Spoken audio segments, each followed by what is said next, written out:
Hello everyone, good evening. आज 2 जनवरी 2026 है और daily current affairs MCQs discussion में आप सभी का स्वागत है। मेरा नाम दिवस द्विवेदी है और आपको पता है कि डेली हम the Hindu, Indian express, PIB में जो भी न्यूज़ आर्टिकल आते हैं और वो खास तौर पे यूपीएससी के लिए इम्पोर्टेंट होते हैं, उन्हें हम एमसीक्यूज फॉर्मेट में देखते हैं। जैसे टॉप 10 जो भी न्यूज़ है आज सेलेक्ट की गई हैं, उन पे एमसीक्यूज बने हैं। उन एमसीक्यूज को स्टैटिक लिंक से हम क्या करेंगे, यहाँ पे डिस्कस करेंगे। चलिए शुरू करते हैं। आपने पहली न्यूज़ आज की या कल से आपने देखा होगा कि इंदौर में क्या हुआ है कि कुछ बच्चों की मौत हो गई है, खासतौर पे कंटामिनेटेड वाटर से, मतलब कि प्रदूषित पानी पीने से मौत हो गई है। उसको लेके एनएचआरसी या ह्यूमन राइट्स जो कमीशन है उसने एक्शन लिया है, मानवाधिकार आयोग ने। तो प्रश्न यहाँ पे यूपीएससी ये नहीं पूछेगा कितने बच्चे की मौत हो गई, क्या दिक्कत थी, किस शहर में हुआ। वो पूछेगा इसको लेके जो स्टेप्स उठाए गए हैं या खासतौर पे जो ह्यूमन राइट्स कमीशन है उसको लेके। तो हमें इसके बारे में जानना है, उसके पीछे जो बैकग्राउंड है उसको थोड़ा सा समझना है। तो इसको मैं इंटरनेशनल और नेशनल, स्टेट लेवल तीनों पे आपको बताऊंगा। आपने सुना होगा यूएनएचडीआर के बारे में, universal declaration of human rights. मतलब क्या कि मानवाधिकार पर सार्वभौमिक घोषणा। पूरे विश्व में मानवाधिकार किस तरह से होने चाहिए, क्या बुनियादी चीज़ें लोगों को मिलनी चाहिए, उसको लेके 10 दिसंबर 1948 को यूएनएचडीआर की घोषणा की जाती है। और ये किसके द्वारा की जाती है? यूनाइटेड नेशन जनरल असेंबली के द्वारा की जाती है, यूएनजीए के द्वारा की जाती है। और जो यूएनजीए है वो यूनाइटेड नेशन का पार्ट है, जिसको 24 अक्टूबर 1945 को इस्टेब्लिश किया गया था। ठीक, तो ये घोषणा होती है और सभी देशों को बोला जाता है, खासतौर पर द्वितीय विश्व युद्ध के बाद, कि इन चीज़ों को ध्यान में रख के सभी देश आम लोगों के अधिकारों को बनाएंगे, मानव के अधिकारों को बनाएंगे। उसको ध्यान में रखते हुए भारत में क्या किया गया? तो भारत में 1993 की बात है। 1993 में 12 अक्टूबर 1993 में एनएचआरसी को बनाया गया, national human rights commission. NHRC को बनाया गया। अब एनएचआरसी को बनाया गया, इसका पर्पस क्या था कि भारत में जो लोगों के अधिकार हैं, भारत में जो मानवों के अधिकार हैं, गरिमा है, उनको ध्यान में रखेगा। ह्यूमन राइट्स कमीशन उसमें क्या करेगा? एक्शन लेगा। अब जो एनएचआरसी है, इसको कंपोजिशन को लेके, संगठन जो इसका होता है, कितने लोग होते हैं, इसको लेके भी क्वेश्चंस बनते हैं। तो इसके संगठन में 2 टाइप के मेंबर आपको देखने को मिलेंगे। पहला है फुल टाइम मेंबर, जो हमेशा इसमें काम कर रहे होते हैं। दूसरा होता है एक्स ऑफिशियो मेंबर या ऑटोमेटिक मेंबर, ऑटोमेटिक या एक्स ऑफिशियो मेंबर। और जो फुल टाइम मेंबर होते हैं उसमें एक तो होता है अध्यक्ष, इसका चेयरपर्सन, इसका एनएचआरसी का जो चेयरपर्सन होगा ना, या तो पूर्व या एक्स जस्टिस होगा, या मुख्य न्यायाधीश होगा, या सुप्रीम कोर्ट का कोई न्यायाधीश होगा।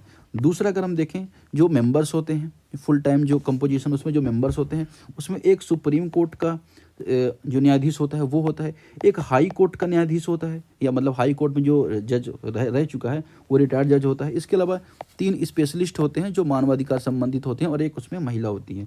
ये हो गए फुल टाइम मेंबर। और जो ऑटोमेटिक मेंबर्स होते हैं उनमें कुछ अलग अलग कमीशन उनके मेंबर्स होते हैं। जैसे अगर आपने national commission of schedule caste के बारे में सुना होगा, एनसीएससी, शेड्यूल ट्राइब के बारे में आपने सुना होगा, नेशनल कमीशन ऑफ वुमेन के बारे में सुना होगा, इनके अध्यक्ष। इसके अलावा जो ओबीसी को लेके आयोग है उसको लेके, या अगर हम बात करें जो बच्चों के अधिकार को रक्षा को लेके वो है, और दिव्यांग जो है उनके अधिकार की रक्षा के लिए, तो इसको लेके क्या करता है? एनएचआरसी को बनाया जाता है। अब एनएचआरसी को बनाता कौन है या इसकी नियुक्ति कौन करता है? तो प्रेसिडेंट करता है, ये भी आपको पता हो, राष्ट्रपति करता है ना। और 6 लोगों की कमेटी बनती है, 6 सदस्यीय चयन समिति बनती है। वो क्या करती है?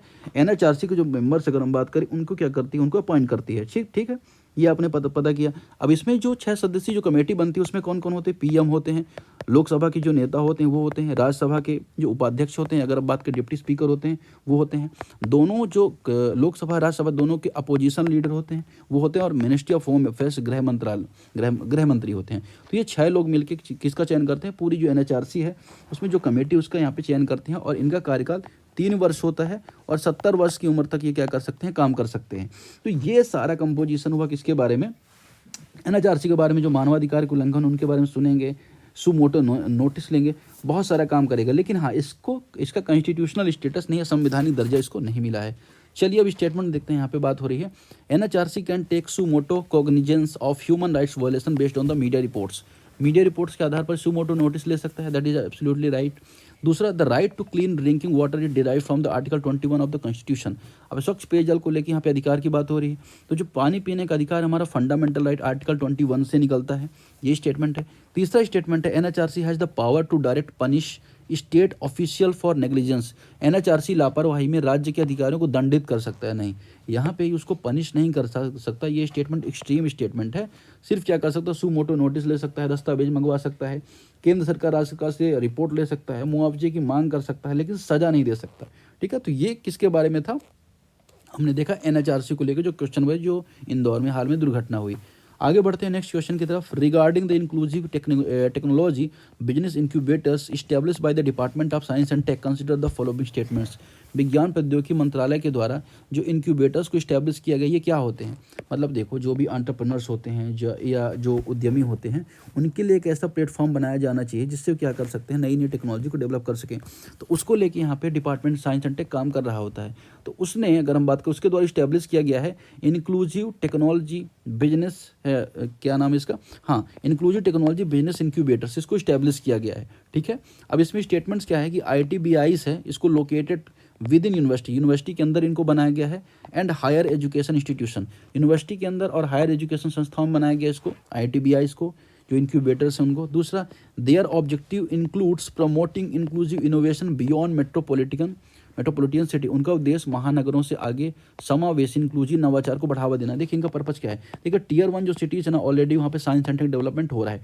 Tier 2 सिटीज़ हो गए, Tier 3 सिटी जो छोटे शहर हो गए, वहाँ पे विज्ञान और प्रौद्योगिकी है या उद्यमिता है, व्यापार है, उतना डेवलप नहीं हो पाता, नई टेक्नोलॉजी उतनी नहीं आ पाती। तो ये क्या करेंगे, Tier 2 Tier जो 3 सिटीज़ हैं वहाँ पे क्या करेंगे, हेल्प करेंगे। ठीक है, तो ये बात आपको यहाँ पे याद रखनी है। ठीक, तीसरा, the function under the ministry of skill development and entrepreneurship, ये क्या करते हैं, स्किल जो मिनिस्ट्री ऑफ स्किल डेवलपमेंट के अंतर्गत काम करते हैं, ये भी आपको यहाँ पे बताना है। अब इसका सही आंसर क्या होगा, आपको यहाँ पे बताना है। सही आंसर क्या होगा इसका, सही आंसर होगा यहाँ पे 1 and 2 ओनली। जो तीसरा ऑप्शन है यहाँ पे इनकरेक्ट हो जाएगा। क्यों इनकरेक्ट हो जाएगा, क्योंकि अगर हम बात करेंगे, ये ministry of science and tech के अंतर्गत काम करता है, ministry of science and tech के अंतर्गत, ना कि जो स्किल डेवलपमेंट है।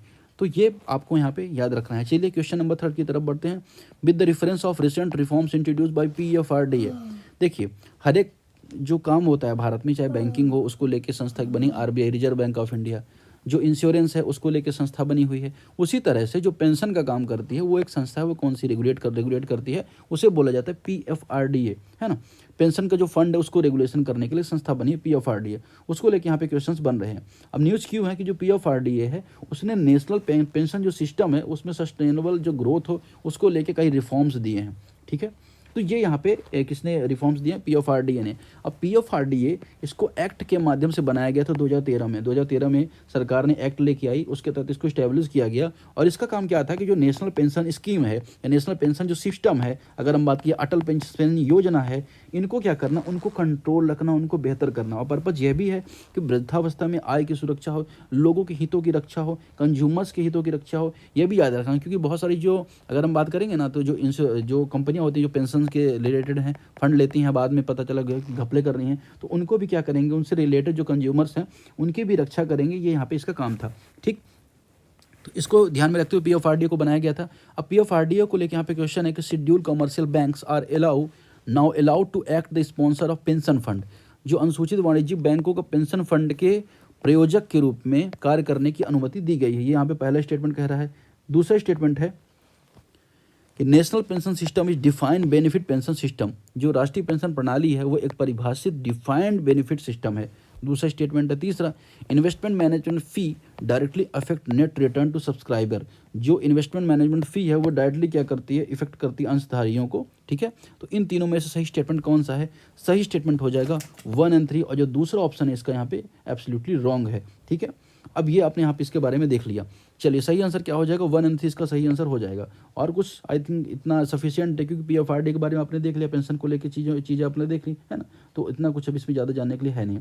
अब अगर हम बात करें तो अटल पेंशन योजना के बारे में हमने बात की, तो अटल पेंशन योजना क्या है, इसका पर्पज ये 18 वर्ष से 40 वर्ष की आयु तक क्या करिए, आप पैसा देते रहिए। पैसा देने के बाद अगर आप देखेंगे तो गारंटी है कि आने वाले समय में जब आपकी वृद्धावस्था आएगी तो आपको 1000 से 5000 रुपये का पेंशन आपको मिलेगा। ये पेंशन योजना है। और ये किसके लिए है, अनऑर्गेनाइजेशन सेक्टर के लिए देखिए भारत में क्या है कि 90% से ज़्यादा अनऑर्गेनाइज सेक्टर है, मतलब कि रेडी वाले हैं, ठेले वाले हैं, जो दुकान लगाते हैं वो है। ऑर्गेनाइज सेक्टर तो जहाँ पे जिनको पेंशन मिलता है, जिनका पीएफ कटता है वो तो बहुत कम है। तो अनऑर्गेनाइज सेक्टर को भी पेंशन का लाभ मिले, क्योंकि बुढ़ापे में उनका सहारा कौन बनेगा, इसलिए सरकार ने ये पेंशन लेके आई, अटल पेंशन योजना। इसका पर्पज़ यही है कि आम लोग जो अनऑर्गेनाइज सेक्टर में काम कर रहे हैं, फ्रीली काम कर रहे हैं, गिग वर्कर्स के तौर में काम कर रहे हैं, उनको भी पेंशन का लाभ मिले बुढ़ापे में। तो 13 यहाँ पे करेक्ट आंसर हो जाएगा। वैसे भी आपको पता है कि 2070 तक भारत में जो बुजुर्गों की संख्या है उसमें सबसे ज़्यादा होने वाली है। 140 करोड़ के आसपास भारत की जनसंख्या अभी है, और लगभग इसमें 80 करोड़ की संख्या जो बुजुर्गों की हो जाएगी वो 2070 तक हो जाएगी। तो उस टाइम पे इतनी ज़्यादा बुजुर्ग पॉपुलेशन अगर हो जाती है, और भारत के पास अगर कोई लोगों के पास स्कीम नहीं है, तो उनके लिए बहुत सारी समस्याएं देखने को मिलेंगी। ठीक है, चलिए आगे बढ़ते हैं। क्वेश्चन नंबर 4 है, consider the following statements regarding the reforms highlighted by the ministry of corporate affairs. MCA के द्वारा उजागर किए गए सुधारों के संबंध में आपको कथन यहाँ पे बताने हैं। अब एमसीए किसको एक्ट बनाया गया था, इसको कंपनीज एक्ट 2013 के अंतर्गत रजिस्टर किया गया था। ठीक है, अब ये क्या एमसीए क्या मिनिस्ट्री ऑफ कॉर्पोरेट अफेयर्स है, उसने क्या किया, एनुअल रिव्यू दिया बेसिकली। अभी तो एनुअल रिव्यू दिया, जिस वजह से न्यूज़ में आ गया। कोई बहुत ज़्यादा उसमें चीज़ें ऐसा था नहीं, डेवलपमेंट या कोई भी ऐसी की इनिशिएटिव, तो यहाँ पे खाली इसका रिव्यू आया, इस वजह से हमने यहाँ पे इसको डिस्कस कर लिया। तो कुछ फैक्ट इसके बारे में जान लेंगे। चलिए, यहाँ पे क्या बोला जा रहा है कि जो एमसीए है, एनुअल की filing by directors has been reduced to once every 3 year. ठीक, निदेशकों को वार्षिक केवाईसी फाइलिंग को घटाकर 3 वर्ष में एक बार कर दिया गया। मतलब कि जो डायरेक्टर्स होते थे उनको हर बार क्या करना पड़ता था, हर वर्ष क्या करता, केवाईसी फाइलिंग करवानी पड़ती थी। मिनिस्ट्री ऑफ कॉर्पोरेशन के अंतर्गत एक रूल था। तो अब ऐसा नहीं है, अब वो 3 साल में एक बार की फाइलिंग करवा सकते हैं। दूसरा, रजिस्ट्रार ऑफ सीपेस handles accelerated exit of company under the section 248। Registrar of सीपेस धारा 248 के अंतर्गत कंपनियों के त्वरित निकास मतलब क्या, कोई कंपनी अगर बंद होने वाली है, उससे उस व्यक्ति को निकाला जाए, है ना, जिससे कुछ और भी काम कर सके, वो बेसिकली इसको हैंडल करते हैं इस एक्ट के अंतर्गत। तीसरा, insolvency resolution realisation under the IBC exceeded liquidation value. IBC के अंतर्गत दिवाला समाधान से प्राप्त राशियां परिसमापन मूल्य से अधिक रहते हैं। इन तीनों में से सही स्टेटमेंट कौन सा होगा, ये आपको यहाँ पे बताना है। सही स्टेटमेंट होगा 1, 2, 3, सारे के सारे स्टेटमेंट यहाँ पे करेक्ट है। अगर हम बात करें तो एमसीए जो भारत सरकार का एक ऐसा मंत्रालय है जो कंपनियां हैं, ये अगर हम बात करें लिमिटेड लाइबिलिटी पार्टनरशिप होते हैं, मतलब एलएलपीज जो होते हैं ना, इसको लो, चाहे कंपनी होती है उसको लो, कॉर्पोरेट सेक्टर हो, उससे रिलेटेड जो रूल्स हैं, उससे रिलेटेड जो लॉस हैं, उनके कंप्लायंस को देखता है। मतलब ये मंत्रालय यह देखता है कि कंपनियां हैं या जो भी संस्थाएं जो रोजगार देती हैं, ये रूल्स को फॉलो कर रही हैं कि नहीं कर रही हैं। अब कैसे रूल्स, कंपनी एक्ट 2013 के अंतर्गत जो रूल्स बनाए कंपनी को बनाने के लिए वो रूल्स, आईबीसी के अंतर्गत जो रूल्स बनाए गए किसी भी कंपनी को लिक्विडेशन करने के लिए, वो रूल्स को फॉलो कर रही नहीं कर रही है। तीसरा, जो लिमिटेड लाइबिलिटी पार्टनरशिप को लेकर 2008 में रूल बनाए गए, उसको लेकर रूल्स, तो ये सारे रूल्स को यहाँ पे कार्य वो देखती है। साथ ही एमसीए के अंतर्गत कंपनियों का रजिस्ट्रेशन होता है, कॉर्पोरेट गवर्नेंस को ध्यान में रखा जाता है, ईज ऑफ डूइंग बिजनेस को बढ़ावा देने का काम भी एमसीए करता है, इन्वेस्टर्स के हितों की रक्षा करता है, बहुत सारा काम यहाँ पे करता है। कौन, MCA, ministry of corporate affairs. और इसके अंतर्गत बहुत सारी इंस्टीट्यूट भी होते हैं, जैसे अगर आप देखो रजिस्ट्रार जो कंपनीज होती हैं, आरओसी जिनको बोला जाता है, वो भी होता है, रजिस्ट्रार रीजनल डायरेक्टर्स होते हैं, सीपीएस भी यहाँ पे होता है। सीपीएस के बारे में हमने यहाँ पे देखा था। सीपीएस को क्या बोला जाता है, centre of processing accelerated corporate exit. मतलब क्या कि निष्क्रिय जो कंपनियां होती हैं ना, उनको जल्दी बंद करने को लेकर जो प्रोसेस है ना, सेंट्रल ऑफ प्रोसेसिंग, तो वो है क्या, सीपेक बोला जाता है। और आईईएफपीए को क्या बोला जाता है, investors education and protection fund authority. निवेशकों के हितों की रक्षा करने के लिए एक यहाँ पे फंड है। ठीक है, चलिए, तो ये हमने यहाँ पे इसके बारे में देखा। क्वेश्चन नंबर 5 की तरफ बढ़ेंगे। क्वेश्चन नंबर 5 यहाँ पे किसके बारे में है, with the reference of December 2025 rainfall in India consider the following statements. 2025 में दिसंबर में जो बारिश के संबंध में यहाँ पे क्वेश्चन यहाँ पे बन रहा है, क्या है ये यहाँ पे आपको देखना है। चलिए, स्टेटमेंट यहाँ पे क्या बन रहे हैं कि long period average LPA calculated over 30 year period. दीर्घकालिक औसत एलपीए की गणना 30 वर्षों की अवधि में होती है। ये क्या है, ये भी हम यहाँ पे समझेंगे। चलिए पहले पढ़ लेते हैं, है ना। दूसरा यहाँ पे बोला जा रहा है कि दिसंबर जो 2025 है was among the driest December since 1901। 1901 के बाद सबसे सूखा दिसंबर रहा है 2025 का, ये यहाँ पे बोला जा रहा है 125 सालों में। तीसरा, North East India experience surplus rainfall. उत्तर पूर्वी जो भारत है ना, उत्तर पूर्वी भारत में अगर आप देखोगे, उत्तर पूर्वी भारत को मैं आपको यहाँ पे मैप में दिखा दे रहा हूँ, अगर आपने ये भारत का मैप देख रखा होगा तो ये वाले जो रीजन है इसमें अगर आप देखोगे north East India has experience surplus rainfall during the दिसंबर 2025। यहाँ पे बहुत ज़्यादा बारिश हुई दिसंबर 2025 में। इन तीनों में से सही स्टेटमेंट कौन सा होगा, ये यहाँ पे पूछा जा रहा है। ठीक है, अगर हम देखें तो ये न्यूज़ में क्यों आया आपको ये जानना जरूरी है। देखिए IMD के बारे में आपने देखा होगा, इंडियन मेट्रोलॉजिकल डिपार्टमेंट।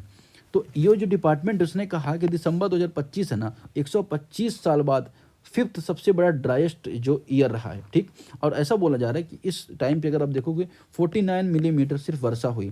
ठीक, ये बात यहाँ पे है। और जो ड्राई है ना, ये शुष्क जो शुष्कता आई है उसकी वजह से जो नॉर्थ इंडिया वो सबसे ज़्यादा इफेक्टेड रहा है। नॉर्थ वेस्ट इंडिया या मिडिल जो इंडिया, अगर मध्य प्रदेश वगैरह रीजन की बात करें, ये सबसे ज़्यादा प्रभावित रहे हैं। ठीक, ये बात यहाँ पे की जा रही है। अब यहाँ पे जो एक वर्ड यहाँ पे यूज़ किया गया LPA, दीर्घकालिक औसत, LPA के बारे में, उसका मतलब क्या कि 30 वर्षों की जो एवरेज रेन है उसको बोला जाता है क्या, मतलब औसत वर्षा 30 सालों में जितने मान के चलिए 1 साल 5 हुई, 10 हुई या 15 हुई है ना, तो उसका एवरेज 6 निकला, तो उसे बोला जाता है LPA।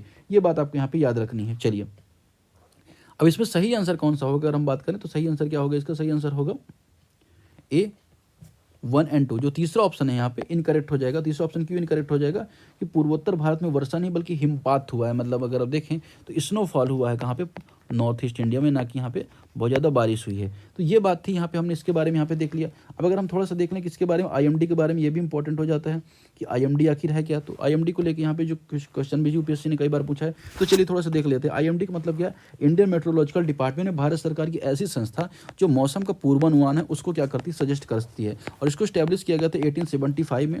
और किसके अंतर्गत काम करती है, ministry of earth and science के अंतर्गत काम करती है। पृथ्वी विज्ञान मंत्रालय के अंतर्गत काम करती है। उसका हेडक्वार्टर आपको देखने को मिलेगा न्यू दिल्ली में। तो ये जो संस्था है ना, मौसम की जानकारी देती है कि कब बारिश हुई, कब नहीं होगी, कब सूखा पड़ेगा, कब नहीं पड़ेगा, कितनी ठंड होगी, सब कुछ जानकारी ये जो संस्थाएं देती है, किसको, आम लोगों को देती है, किसानों को देती है। किसानों को देती है तो किसान ये निर्धारित कर सकते हैं किस तरह की उनको फसल की खेती करनी है। तो ये संस्था बहुत इंपॉर्टेंट होती है। चक्रवात आने वाला है या अगर लू आने वाली, हीट वेव आने वाली है, ये सब काम भी ये करती है। अब ये कुछ कीवर्ड्स इसके अंतर्गत यूज किए जाते हैं। जैसे अगर आपने देखो LPA के बारे में देखा होगा तो 30 साल का जो एवरेज बारिश होती है उसको LPA माना जाता है। फिर एल नीनो एनसो, जिसके बारे में आपने देखा होगा, एल नीनो ला नीना सदर्न ओसिलेशन के बारे में देखा होगा, जो पैसिफिक ओशियन से जुड़ी हुई चीज़ है उसकी भी घोषणा करती है। क्योंकि अगर आपको पता होना चाहिए कि जो एल नीनो ला नीना उसकी वजह से भारत का जो मानसून है वो प्रभावित होता है, तो उसको भी बताता है। MGO के बारे में बताता है, मेडन जूलियन ओसिलेशन, उसके बारे में भी क्या करता है, ये बताता है। और ये बेसिकली कलर कोडेड अलर्ट देता है, हरा रंग देता है, पीला रंग देता है, नारंगी या लाल रंग, इस तरह से किसानों के लिए, सभी के लिए क्या करता है, एक कहते हैं ना कि अलर्ट करने का काम करता है IMD। नेक्स्ट क्वेश्चन की तरफ बढ़ते हैं। Question number 6, consider the following regarding the savanna of western Maharashtra, consider the following statements. पश्चिमी महाराष्ट्र में सवाना क्षेत्र के संबंध में आपसे यहाँ पे प्रश्न पूछा जा रहा है। अब ये प्रश्न क्यों पूछा जा रहा है या क्या था न्यूज, ये भी जानना आपके लिए इतना इंपॉर्टेंट हो जाता है जितना कि ये प्रश्न। तो अगर हम बात करें तो जो पश्चिमी जो सवाना है उसके बारे में क्या क्या स्टेटमेंट यहाँ पे बने हैं। They are naturally evolve ecosystem and not degraded forest, या प्राकृतिक रूप से विकसित परिस्थिति तंत्र है, ना कि किसी तरह के क्षरित वन है। दूसरा, they are characterise by the fire adapted vegetation and pastoral livelihood, इसमें अग्नि अनुकूल वनस्पति पशुपालक आजीविकाएं पाई जाती हैं। तीसरा, afforestation is such ecosystem can enhance native biodiversity, ऐसी परिस्थिति तंत्रों में वनीकरण देशी जैव विविधता को बढ़ा सकता है। अभी पश्चिमी सवाना को लेकर यहाँ पे क्वेश्चन पूछा जा रहा है, इतना इंपॉर्टेंट नहीं है लेकिन ठीक है, हमने यहाँ पर न्यूज में था तो हमने यहाँ पर इसको देख लिया। इसका सही आंसर क्या हो जाएगा, सही आंसर क्या हो जाएगा 1, 2। तीसरा जो ऑप्शन है यहाँ पे इनकरेक्ट हो जाएगा। वनीकरण से जो देशी घास फूस बायोडाइवर्सिटी नष्ट नहीं होती है। यहाँ पे क्या बोला जा रहा है कि पारिस्थितिकी तंत्र में वनीकरण देशी जैव विविधता को बढ़ा सकता है। Afforestation is such ecosystem can enhance native biodiversity, तो ऐसी बात नहीं है, जरूरी नहीं है, नष्ट भी हो सकती है इसमें। ठीक है, चलिए ऑप्शन यहाँ पे सही आंसर क्या हो जाएगा 1, 2। तो गलत अगर वनीकरण होता है, रॉन्ग एफॉरेस्टेशन होता है ना, तो इससे क्या हो जाता है, तो जो इंडिजिनस या अगर हम बात करें नेटिव जो बायोडाइवर्सिटी होती है वो नेगेटिवली इंपैक्ट होती है। ठीक, तो 1, 2 यहाँ पे इसका सही आंसर हो जाएगा। क्वेश्चन नंबर 7 की तरफ बढ़ेंगे। With the reference of copper consider the following statements, तांबे के संबंध में आपको यहाँ पे सही स्टेटमेंट बताना है। क्या स्टेटमेंट यहाँ पे पूछा जा रहा है तांबे के संबंध में, यहाँ पे देखते हैं। चलिए, पहला, copper is 100% recyclable without lose quality, तांबा बिना गुणवत्ता हानि के 100% इसको रिसाइकल किया जा सकता है। दूसरा, Malanjkhand mine is the largest open pit copper mine in India, Malanjkhand खान भारत की सबसे बड़ी खुली खदान है तांबे की। तीसरा, copper occurs only in compound form और not as a free metal, तांबा केवल यौगिक रूप में नहीं पाया जाता, मुक्त धातु के रूप में पाया जाता। मतलब क्या, कंपाउंड रूप में पाया जाता है, जुड़ा हुआ पाया जाता है, मुक्त नहीं पाया जाता। अब कॉपर के बारे में जानना जरूरी, कई बार देखिए क्वेश्चन बन सकता है। कॉपर नेचुरली पाया जाता है, ठीक है ना, ये तो आपको पता ही है। उसका जो कहते हैं ना कि जो प्रतीक है उसको Cu देखा जाता है। ठीक, अब अगर हम बात करें तो लगभग 10,000 साल हो गए मानव कॉपर का यूज़ करता है, तांबा का यूज़ करता है। ताम्र पाषाण काल के बारे में आपने सुना होगा, जहाँ पे तांबे का यूज़ शुरू हुआ। अब तांबे के बहुत सारे गुण होते हैं, लेकिन एक बात आपको यहाँ पे जानना जरूरी है कि 100% इसको रिसाइकल किया जा सकता है।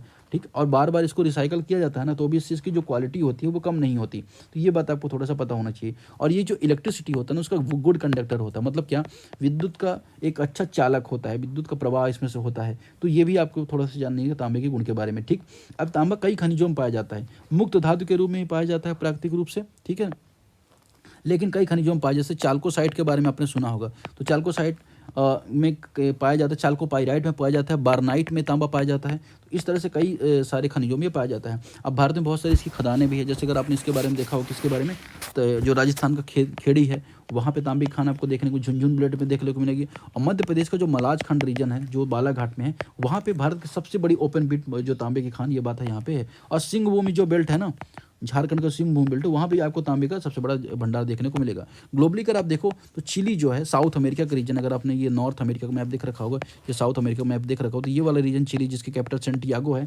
यहाँ पे आपको तांबे के बहुत सारी खाने आपको देखने को मिलेंगी। इसके अलावा ऑस्ट्रेलिया में सेकंड रैंक है, पेरू है, फिर रूस है। इस तरह के जो रीजन है, वहाँ पे तांबा सबसे ज़्यादा पाया जाता है। अगर हम बात करें इसका सही आंसर क्या होगा, सही आंसर के बारे में बात करें तो सही आंसर को 1 और 2, तीसरा ऑप्शन यहाँ पे गलत हो जाएगा। ठीक, तो यहाँ पे जो लिमिटेशन जो इसकी दिखा रहा है कॉपर की, ये बात यहाँ पे करेक्ट नहीं है। क्वेश्चन नंबर 8 देखेंगे, with the reference of PathGennie consider the following statements. PathGennie के संबंध में निम्नलिखित कथनों पर विचार करना है। पहला यहाँ पे स्टेटमेंट है, it is an open source computational framework for drug discovery. ये औषधि खोज के लिए एक ओपन सोर्स कंप्यूटेशनल फ्रेमवर्क है।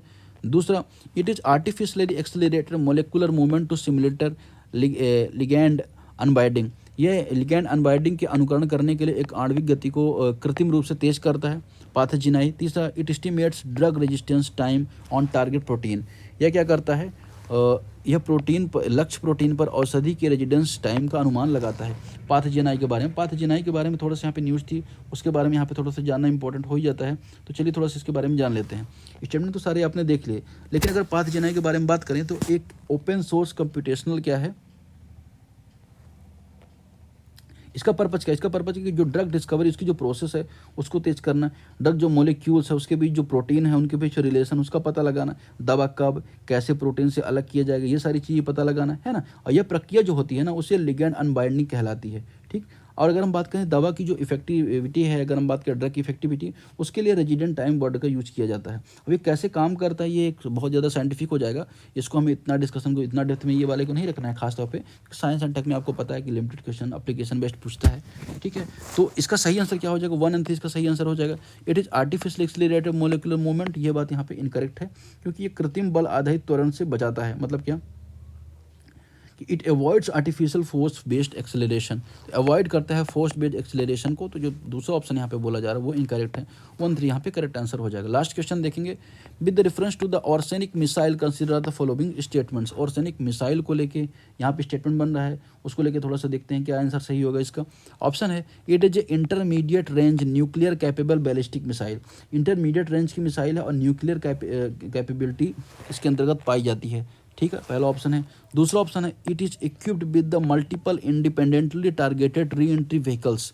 यह multiple independently targeted re entry vehicles MIRV से लेस है। तीसरा, it is submarine launched hypersonic missile. यह एक पनडुब्बी प्रक्षेपी हाइपरसोनिक मिसाइल है। इन तीनों के बारे में स्टेटमेंट यहाँ पे पूछा जा रहा है, क्या सही क्या गलत है आपको बताना है। अब अगर हम बात करें किसके बारे में, मिसाइल के बारे में या जो ऑर्सेनिक मिसाइल के बारे में, तो रूस ने बेलारूस में न्यूक्लियर सक्षम या न्यूक्लियर इनहेंस ऑर्सेनिक मिसाइल को एक्टिवली क्या किया, तैनात किया है। कहाँ पे, रूस ने किया, बेलारूस में। देखिए, तो रूस ने बेलारूस में किया, तो उतना हमारे लिए इसके जो फैक्ट्स इतने इंपॉर्टेंट नहीं हो जाते, लेकिन फिर भी जान लेते हैं।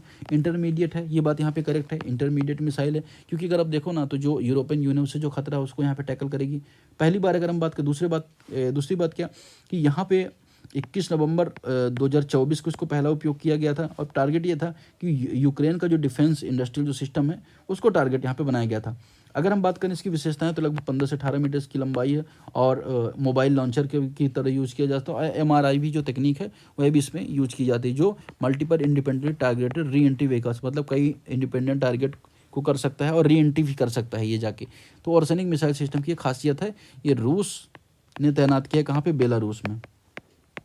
रूस और बेलारूस अच्छे दोनों एलाई हैं, है ना, तो उसने यहाँ पे इसको तैनात किया है। और हाइपरसोनिक क्यों बोला जाता है, क्योंकि हाइपरसोनिक इसकी 10 मैक के आसपास इसकी स्पीड है, इस वजह से इसको हाइपरसोनिक बोला जाता है। अब हाइपरसोनिक बोला जाता है तो कुछ सबसोनिक भी होंगे, कुछ और भी होंगे। तो देखिए साउंड को कैसे मेजर किया जाता है, जैसे सबसोनिक है, सबसोनिक मतलब क्या, मैक, मैक मतलब क्या, साउंड की स्पीड, साउंड की स्पीड, तो मैक 1 अगर रहता है तो उसे सबसोनिक बोला जाता है। फिर सुपरसोनिक अगर 1 से 5 गुना तक साउंड की स्पीड से साउंड की जो स्पीड उससे ज़्यादा है 1 से 5 गुना, तो उसे सुपरसोनिक बोला जाएगा। लेकिन अगर 5 से भी ज़्यादा है इसकी स्पीड या 8 के आसपास है तो इसे बोला जाता है हाइपरसोनिक। तो ये हाइपरसोनिक में चलिए बहुत तेज़ी से है, तो इसकी जो स्पीक है ऑर्सनिक की वो कितनी है, वो यहाँ पे 10 मैक है। ठीक है, तो आज के डिस्कशन फिलहाल इतना ही, नेक्स्ट डे मिलते हैं। अगर आपको पसंद आया तो कमेंट